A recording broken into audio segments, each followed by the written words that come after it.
They said it would be peaceful. They said it would be healing. But as I handed over my phone, stepped away from the noise, and entered the quiet halls of a remote British monastery, I felt something else: panic. Not because I feared silence, but because I had never truly met it. The first day of my digital detox wasn't serene. It was suffocating. My fingers twitched for notifications that wouldn't come. My mind raced through phantom vibrations. I kept reaching for a device that no longer existed in my world. And in that absence, I met myself. Not the curated version, not the online persona, but the raw, restless, unfiltered mind beneath the surface. The monks didn't speak much. Their eyes were calm, their movements deliberate, their presence grounding. I watched them sweep floors, tend gardens, and sit in stillness for hours. No music, no scrolling, no escape, just breath, just being. And I realized how addicted I was, not to technology, but to distraction, to stimulation, to escape. I had built my identity around noise, and now I was naked in silence. I walked through the monastery grounds, surrounded by fog and birdsong, and felt the weight of my own thoughts pressing in. Regret, anxiety, memories I hadn't faced in years. They rose like ghosts in the quiet, and I had nowhere to run. No memes to numb me, no messages to validate me, no videos to drown me, just the mirror of my own mind. And it was terrifying. But the monks didn't flinch. They welcomed the silence like an old friend. They taught me to sit, not to achieve, but to observe, to breathe, not to control, but to connect, to walk, not to arrive, but to awaken. I began journaling each morning. What am I avoiding? What am I clinging to? What am I afraid to feel? And slowly, the fog began to lift. Not outside, but inside. I started noticing things I had forgotten. The texture of stone beneath my feet, the rhythm of my breath, the way sunlight dances through leaves. I began to hear the silence, not as emptiness, but as essence. I began to feel my thoughts, not as enemies, but as echoes. I began to meet my emotions, not as threats, but as teachers. And in that meeting, I found something unexpected. Peace. Not the peace of perfect circumstances, but the peace of presence. The peace of being fully here, fully now, fully alive. I watched the monks move through their day with grace. They didn't rush. They didn't multitask. They didn't perform. They simply lived. And I began to live too, not through screens, but through senses. Not through likes, but through light. Not through noise, but through noticing. I sat in the meditation hall, surrounded by stillness, and felt my mind slow. The thoughts still came, but they no longer controlled me. The emotions still rose, but they no longer drowned me. The silence still pressed in, but it no longer suffocated me. It held me. It healed me. It humbled me. I began to understand that silence is not the absence of sound. It's the presence of soul. That stillness is not the absence of movement. It's the presence of meaning. That solitude is not loneliness. It's liberation. And I began to change. Not dramatically, but deeply. I began to speak less and listen more. I began to react less and reflect more. I began to consume less and create more. I began to live, not for content, but for connection. Not for performance, but for presence. Not for validation, but for virtue. And as the first day ended, I didn't miss my phone. I missed myself. The version of me that had been buried beneath notifications and noise. The version of me that had been silenced by scrolling. The version of me that had been waiting to be heard. And in that hearing, I found healing. I found home. I found hope. The digital detox had begun, not as a challenge, but as a calling. Not as a trend, but as a truth. Not as a punishment, but as a path. And I walked that path. Not with fear, but with faith. Not with resistance, but with reverence. Not with panic, but with peace. Because in the silence, I found strength. In the stillness, I found sight. In the solitude, I found self. And that self was not broken. It was becoming. The silence didn't stay gentle. It grew teeth. It grew shadows. It grew storms. On the second day, I woke up before dawn in the monastery's stone-walled cell, and the quiet wasn't peaceful. It was piercing. My thoughts, once drowned in digital noise, now roared like thunder. Regret. Shame. Memories I had buried beneath playlists and podcasts. They rose like ghosts in the stillness, demanding to be seen. I sat cross-legged on the cold floor, trying to meditate, but my mind wouldn't obey. It spun stories, replayed arguments, invented disasters. And I realized something terrifying.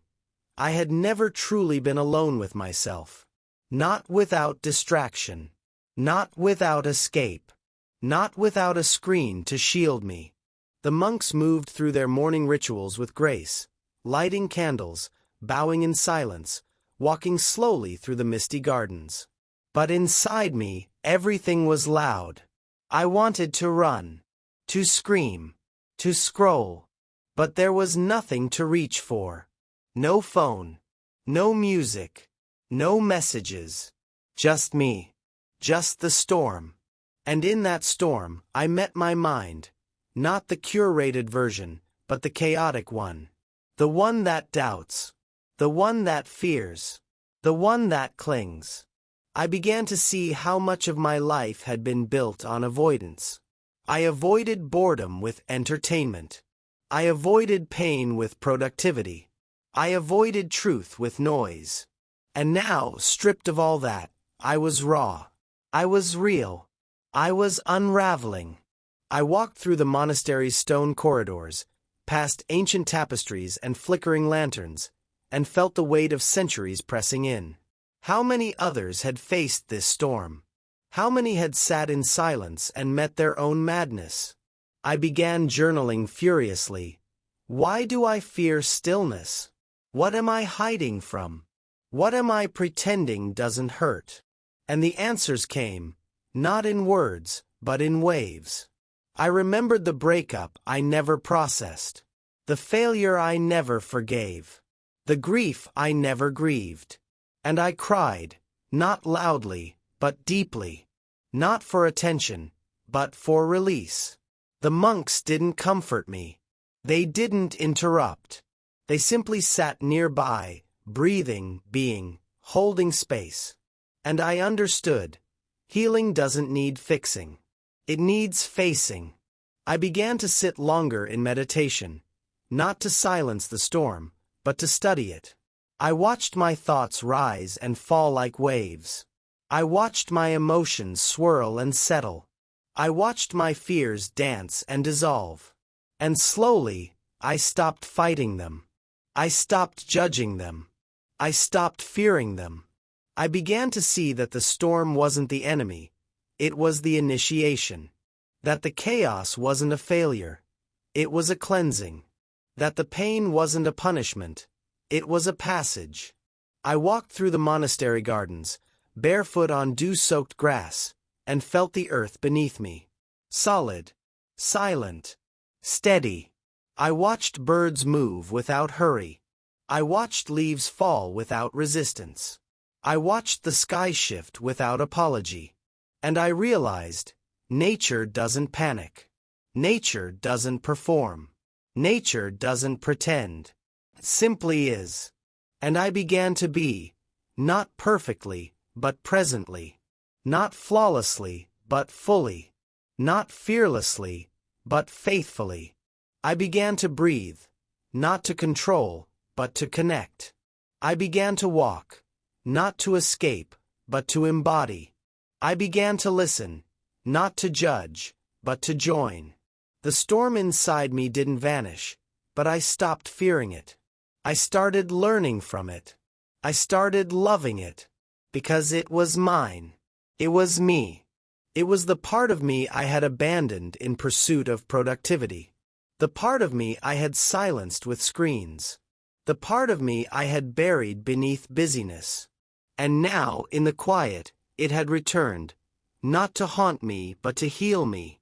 I sat with it. I spoke to it. I held it. And in that holding, I found strength. In that strength, I found sight. In that sight, I found self. The monks taught me that silence is not the absence of sound. It's the presence of soul.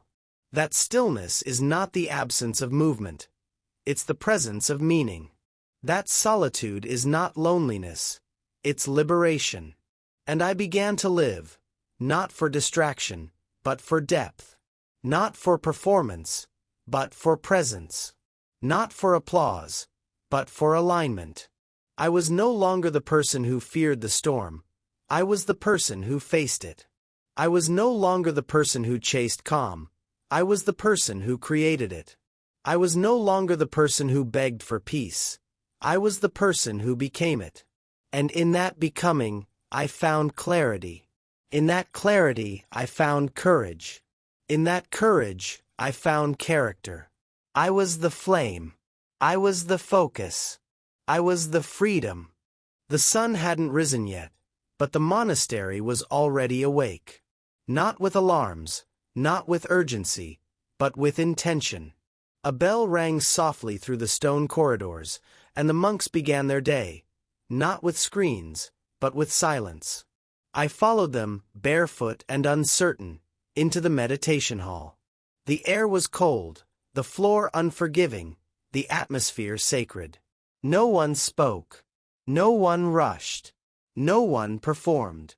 They simply sat, cross-legged, eyes lowered, breath steady. And I sat too, awkward at first, my mind still buzzing from the storm of yesterday. But the silence held me. The stillness shaped me. The discipline began to seep in. After meditation, we walked, slowly, deliberately, through the fog-draped gardens. Each step was a prayer. Each breath was a choice. Each moment was a mirror. The monks didn't multitask. They didn't scroll.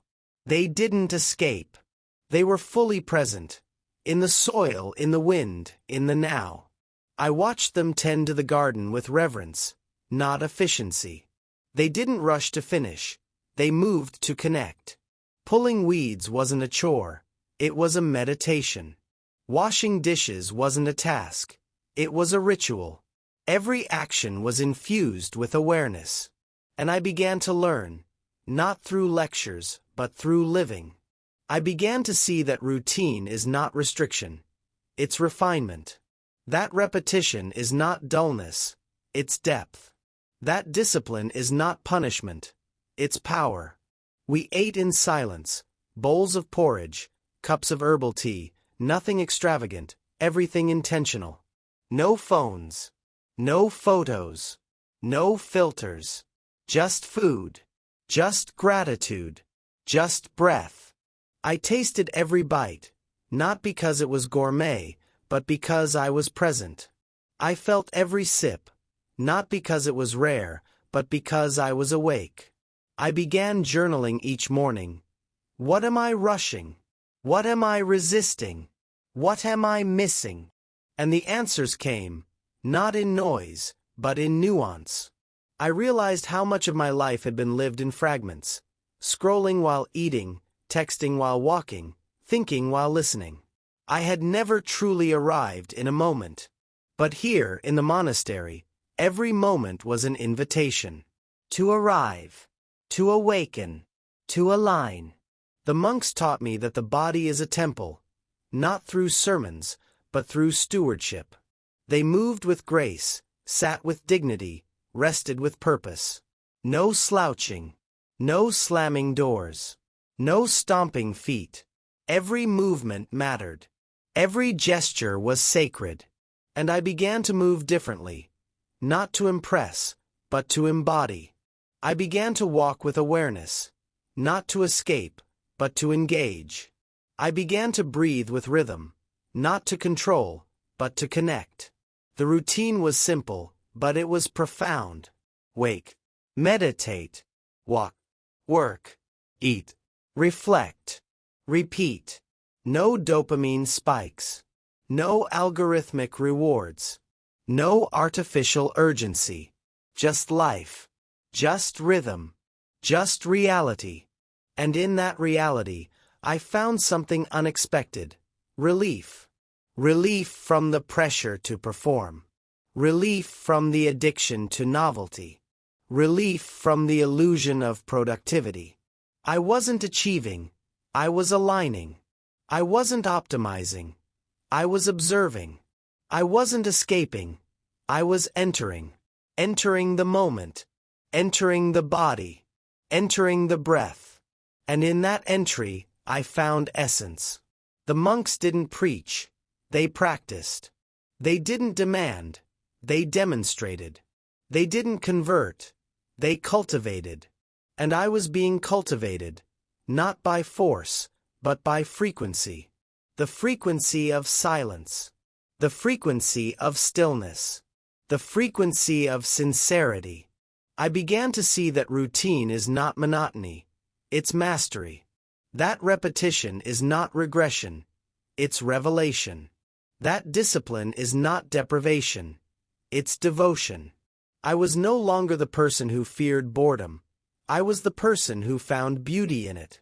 I was no longer the person who chased stimulation. I was the person who cherished simplicity. I was no longer the person who avoided routine. I was the person who awakened through it. And in that awakening, I found rhythm. In that rhythm, I found reverence. In that reverence, I found reality. I was the flame. I was the focus. I was the freedom. Stillness sounds beautiful until you're forced to live inside it. Until the silence stops being poetic and starts becoming personal. Until the absence of noise becomes the presence of everything you've avoided. On the fourth day, the monastery felt colder, not in temperature, but in truth. I had begun to slow down, to breathe, to follow the monk's rhythm. But now, the stillness turned sharp. It wasn't peaceful. It was piercing. I sat in meditation, and my body ached. Not from movement but from the lack of it. My knees throbbed. My back stiffened. My breath felt heavy. But the pain wasn't physical. It was emotional. It was the pain of facing myself without filters. Without distractions. Without escape. I had nowhere to run. No phone to scroll. No music to numb. No conversation to dilute the discomfort. Just me. Just the silence. Just the storm. And in that storm, I met my shadows. The parts of me I had buried beneath busyness. The grief I never processed. The guilt I never released. The fears I never named. They rose like smoke in the stillness, curling around my thoughts, choking my clarity. I wanted to move, to speak, to scream, but the monks sat still, unmoved, unshaken, anchored, and I realized they weren't avoiding pain, they were absorbing it. They weren't escaping discomfort, they were embracing it. They weren't numbing emotion, they were navigating it. I began journaling. What am I resisting? What am I afraid to feel? What truth is trying to speak? And the answers came, not in words, but in waves. I remembered the moment I lost someone I loved and pretended I was fine. I remembered the time I failed publicly and laughed it off. I remembered the years I spent performing strength while secretly collapsing. And now, in the stillness, those performances dissolved. I was no longer strong. I was sincere. I was no longer composed. I was cracked. I was no longer polished. I was present. The monks taught me that pain is not the enemy. It's the entry. That discomfort is not a flaw, it's a doorway. That stillness is not a punishment, it's a purification. I began to sit longer, not to conquer the pain, but to converse with it. I began to breathe deeper, not to escape the discomfort, but to explore it. I began to walk slower, not to avoid the ache, but to align with it. And slowly, the pain began to shift. It didn't vanish, but it softened. It didn't disappear, but it deepened. It didn't attack, but it taught. I learned that pain is a messenger, not of weakness, but of wisdom. That stillness is a mirror, not of emptiness, but of essence. That silence is a teacher, not of numbness, but of nourishment. I began to see that the pain of stillness is not a flaw in the process. It is the process. That the ache is not a sign to quit, it's a signal to listen. That the discomfort is not a barrier, it's a bridge. I was no longer the person who feared silence. I was the person who found self in it. I was no longer the person who avoided discomfort. I was the person who awakened through it. I was no longer the person who performed peace. I was the person who practiced it. And in that practice I found power. In that power I found presence. In that presence I found perspective. The monks didn't speak much, but their stillness spoke volumes. It said, "You don't need to fix everything. You need to feel it." It said, "You don't need to escape the pain. You need to enter it." It said, "You don't need to be perfect. You need to be present." And I began to live that way, not with ease, but with essence. Not with comfort, but with clarity. Not with numbness, but with nobility. I was kind, not because. Silence is not just the absence of sound. It's the presence of something deeper. Something ancient. Something sacred. On the 5th day, I stopped trying to fight the quiet and started listening to it. Not with my ears, but with my soul. The monks didn't speak unless necessary, and even then, their words were measured, intentional, almost poetic. I began to realize that silence wasn't just part of their lifestyle. It was their language, their philosophy, their way of being. And slowly, I began to understand why. In silence, there is no performance, no posturing, no pretending. In silence, you meet yourself, not the version you show the world, but the one that lives beneath the noise. The one that aches. The one that questions. The one that wonders. I walked through the monastery gardens, the wind brushing against my face, and I felt something I hadn't felt in years. Clarity. Not because I had found answers, but because I had stopped asking the wrong questions. I wasn't trying to be productive. I wasn't trying to be impressive. I wasn't trying to be anything. I was simply being. And in that being, I found depth. I began journaling. What does silence want to teach me today? What truth is hidden beneath the noise? What wisdom lives in the pause? And the answers came, not in words, but in awareness. I remembered the teachings of Marcus Aurelius, who wrote, "Silence is a form of strength." I remembered the words of Epictetus, who said, "We have 2 ears and 1 mouth so that we can listen twice as much as we speak." I remembered the Buddhist idea that silence is the gateway to enlightenment, not because it hides truth, but because it reveals it. I began to see that silence is not emptiness, it's essence. That stillness is not stagnation, it's strength. That quiet is not weakness, it's wisdom. The monks taught me that silence is a mirror. It reflects your fears, your desires, your distractions. And if you're brave enough to look into it, it shows you who you really are. I sat in the meditation hall, surrounded by candlelight and breath, and I felt the weight of my own thoughts dissolve. Not because they vanished, but because I stopped clinging to them. I stopped identifying with them. I stopped fearing them. I began to see that silence is not passive. It's powerful. It doesn't demand. It invites. It doesn't shout. It reveals. It doesn't control. It clarifies. I was no longer trying to fill the silence. I was trying to feel it, to honor it, to learn from it. And in that learning, I found liberation. I was no longer the person who feared quiet. I was the person who found clarity in it. I was no longer the person who chased noise. I was the person who cherished nuance. I was no longer the person who performed peace. I was the person who practiced it. The monks didn't need to explain their philosophy. They embodied it. In the way they walked. In the way they breathed. In the way they listened. And I began to embody it too. Not perfectly, but purposefully. I began to speak less and listen more. I began to react less and reflect more. I began to consume less and contemplate more. I began to live, not for stimulation, but for stillness. Not for attention, but for alignment. Not for performance, but for presence. I was kind, not because I was trying to be liked, but because I was trying to be light. I was calm, not because I was untouched by chaos, but because I was anchored in clarity. I was strong, not because I was loud, but because I was luminous. And as the 5th day ended, I didn't miss the noise. I mourned it. I mourned the years I had spent drowning in distraction.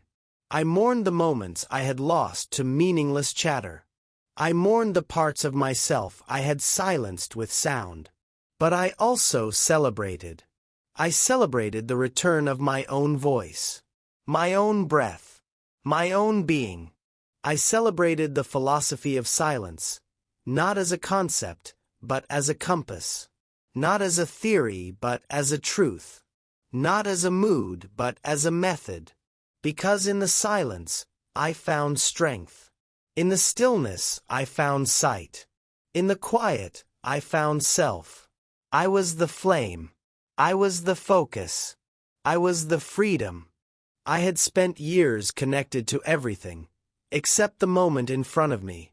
I knew how to reply instantly, how to multitask conversations, how to scroll while pretending to listen. But on the 6th day, something shifted. I walked through the monastery grounds, no phone in my pocket, no earbuds in my ears, no notifications pulling me away. And for the first time in years, I saw people, not as avatars, not as distractions, but as beings. The monks didn't speak much, but when they did, they looked into your eyes. They didn't rush. They didn't interrupt. They didn't perform. They simply connected. And I began to understand that presence is the rarest gift we can offer. I sat beside an elderly monk in the garden. He didn't ask me questions. He didn't offer advice. He simply sat. And in that sitting I felt seen. Not for my achievements. Not for my failures. But for my being. I began journaling. How often do I truly listen? How often do I truly see? How often do I truly connect? And the answers were humbling. I had been everywhere but here. I had been with everyone but myself. I had been connected to everything but the moment. And now, stripped of devices, I was rediscovering the art of attention. I walked into the nearby village with one of the monks. No phone. No agenda. Just eyes. Just ears. Just heart. We greeted strangers. We watched children play. We listened to the wind. And I realized how much beauty I had missed while chasing pixels. A woman offered us tea. Her hands trembled slightly. Her smile was warm. I noticed everything. The way she poured, the way she paused, the way she waited. And I felt something I hadn't felt in years. Gratitude. Not for the tea, but for the moment. For the connection. For the presence. I began to speak less and listen more. I began to observe without judgment. I began to engage without expectation. And slowly, the world began to open. Not because it changed, but because I did. I was no longer distracted. I was devoted. I was no longer fragmented. I was focused. I was no longer performing. I was present. The monks taught me that connection doesn't require words. It requires awareness. That attention is not a skill. It's a surrender. That presence is not a performance. It's a practice. I began to see that every person is a universe. That every glance is a gateway. That every silence is a sanctuary. I began to live, not through screens, but through senses. Not through content, but through contact. Not through reaction, but through reverence. I was kind, not because I wanted to be liked, but because I wanted to be light. I was calm, not because I was untouched, but because I was tuned in. I was strong, not because I was loud, but because I was listening. And as the 6th day ended, I didn't miss my phone. I mourned it. I mourned the years I had spent looking down. I mourned the moments I had lost to distraction. I mourned the connections I had diluted with multitasking. But I also celebrated. I celebrated the return of my own attention, my own presence, my own humanity. I celebrated the art of reconnection, not as a trend, but as a truth. Not as a detox, but as a devotion. Not as a challenge, but as a choice. Because in the silence, I found others. In the stillness, I found sight. In the presence, I found purpose. I was the flame. I was the focus. I was the freedom. The 7th day didn't begin with a bell. It began with breath, with awareness, with a quiet knowing that something inside me had shifted. Not loudly, not dramatically, but deeply. I woke before dawn, not because I had to, but because I wanted to. The silence no longer felt foreign. It felt familiar. The stillness no longer felt sharp. It felt sacred. I walked through the monastery grounds, barefoot on dew-soaked grass, and felt the earth beneath me, not as scenery, but as sanctuary. I had come here to disconnect, but I had ended up discovering something far more profound. Myself. Not the version curated for screens. Not the persona shaped by algorithms. But the raw, real, unfiltered self that had been waiting beneath the noise. I began journaling. Who am I without distraction? Who am I without performance? Who am I when no one is watching? And the answers came, not in words, but in waves. I was someone who had been afraid to feel, afraid to slow down, afraid to be seen without filters. But now, I was someone who could sit in silence and smile, someone who could walk without rushing, someone who could listen without interrupting. I had learned that presence is not a luxury, it's a lifeline. That attention is not a skill, it's a surrender. That silence is not emptiness, it's essence. I had learned that my mind is not my master, it's my mirror. That my emotions are not enemies, they're messengers. That my discomfort is not a flaw, it's a doorway. I had learned that I don't need to be constantly connected to be complete. That I don't need to be constantly productive to be powerful. That I don't need to be constantly performing to be purposeful. I had learned that solitude is not loneliness, it's liberation. That stillness is not stagnation, it's strength. That quiet is not weakness, it's wisdom. I had learned that the world doesn't need more noise, it needs more nuance. That people don't need more content, they need more connection. That life doesn't need more speed, it needs more soul. I had learned that healing doesn't happen in haste, it happens in honesty. That growth doesn't happen in performance, it happens in presence. That peace doesn't happen in perfection, it happens in practice. I had learned that I am not my notifications. I am not my metrics. I am not my momentum. I am my breath. I am my awareness. I am my being. I had learned that the most powerful connection is the one I build with myself. That the most important conversation is the one I have in silence. That the most meaningful progress is the one I make inward. I had learned that I don't need to chase clarity. It arrives when I stop running. That I don't need to force insight. It flows when I stop grasping. That I don't need to demand peace. It deepens when I stop resisting. I had learned that the monks weren't just teaching me how to live. They were showing me how to return. Return to breath. Return to body. Return to being. I had learned that the monastery wasn't just a place. It was a mirror. A mirror that reflected everything I had forgotten.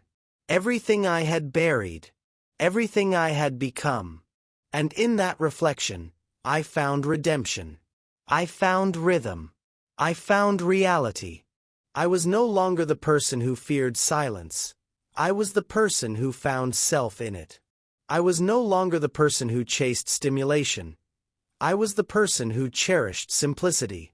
I was no longer the person who performed peace. I was the person who practiced it. And as the seventh day ended, I didn't say goodbye. I said thank you. Thank you to the silence that held me.